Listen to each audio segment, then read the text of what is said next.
were a deadly obstacle. But both Minneapolis and St. Paul had a genius for taking wild, untamed nature and making the most of it. But sometimes, when engineering meets Mother Nature, Awesome thing to see this roof in this concave position. Mother Nature wins.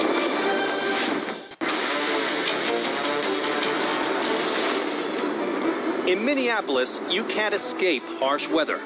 Triple-digit heat waves in the summer and brutal winter storms make this a tough town for outdoor sports. That's why they moved the action inside, building the innovative Metrodome. But sometimes, when you push the envelope, it rips.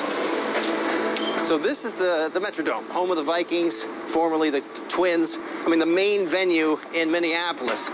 But what I'm seeing is a construction site.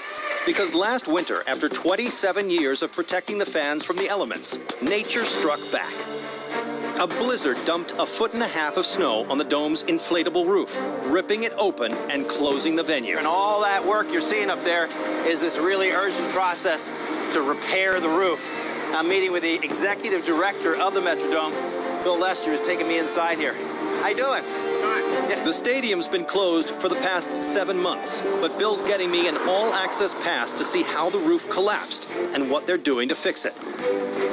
There she is, the Metrodome. It took over 2 years, 40,000 cubic yards of concrete, 500 tons of structural steel, and $55 million to build the Metrodome. In the years since it opened, it's played host to 2 World Series, a Super Bowl, and 2 Final Fours. But its greatest triumph? Becoming the second major sports arena in the world with an inflated fabric roof. So, I'm confused. How does the roof get held up? We have 20 high-powered fans, and they are the element that keeps the roof. So you actually pressurize the building by use of these fans? That's correct. Vents above the luxury suites are fed by fans hidden near the concourse. So this is the mechanical level, you Right. said. This is where it gets serious. This is where the bodies are buried. Yes. All righty, there you go. That's a big fan. When it's calm conditions, 2 or 3 of those fans are enough to keep the roof inflated. So if this thing goes on, we go sucking right up against it, I guess. Well, a strong, powerful young man like you, no. I gotta hold myself Those of us who are a little longer in the tooth, yeah, possibly. I guess they're pulling the air right out. It's from the outside. It's Whoa, jeez, that scared me.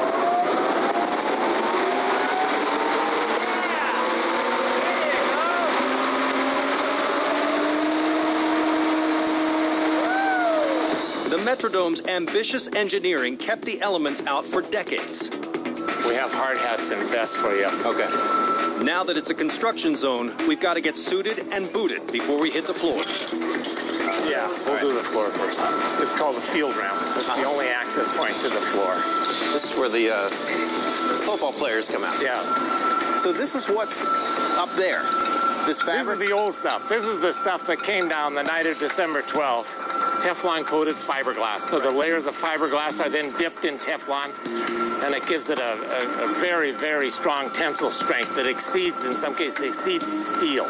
It may be stronger than steel, but on December 12th, 2010, Mother Nature took it down. We've had more snow than we had that night. We've had some high winds. We never had the confluence of all those factors quite that intensely before. The high winds made it too dangerous for snow removal crews to go onto the roof, and the steam heat system that warms the fabric and melts the snow couldn't keep pace as 17 inches of the white stuff piled up. We had the avalanche that started at the top of the roof over there where you see the light, and it took 60 seconds to go from fully inflated to fully deflated. When one triangle panel on the edge of the dome ripped, it was like puncturing an air mattress. The roof began to deflate, and as it caved in, snow and ice shifted towards the center and punctured through 2 tiles, pouring onto the 30-yard line of the field, forcing the Vikings, scheduled to play the next day, out into the cold for the rest of the season. It was designed to withstand the elements, but Mother Nature proved who was still boss. Right. So you can get us up onto this roof, huh? I'm going to get you up there. To get to the roof, we have to travel up and around this massive stadium. Okay. All right, here we go. Onto the roof of the Metrodome. Here we go. High above Minneapolis. Yeah, thank you very much. Excellent, thank you. Woo, look at that. Wow, that is wild. Isn't it? So, Bill, I see a crew working right here, but they've essentially worked their way around to this point, yeah? Right, so there are 106 total panels. They're down to 6 left to be fully inserted. Exactly what's happening? Is this going to be an airtight seal that's made? It is. That'll be an airtight seal to withstand the snow load, high winds. Okay. It'll be a brand new fabric, of course, so it'll be stronger. And the flatter profile now is going to make it better for withstanding wind, high winds. I see.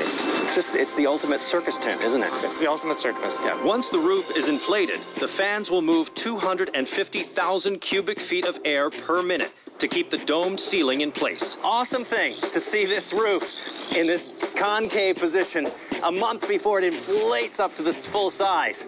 I mean, you just won't see this for the next 25 years. Incredible, huh? One chance to see this like it is. 2 weeks after we filmed, Bill and his crew fired up the fans, and in just 45 minutes, the Metrodome was back in action. That's the story of the Twin Cities. Whatever fate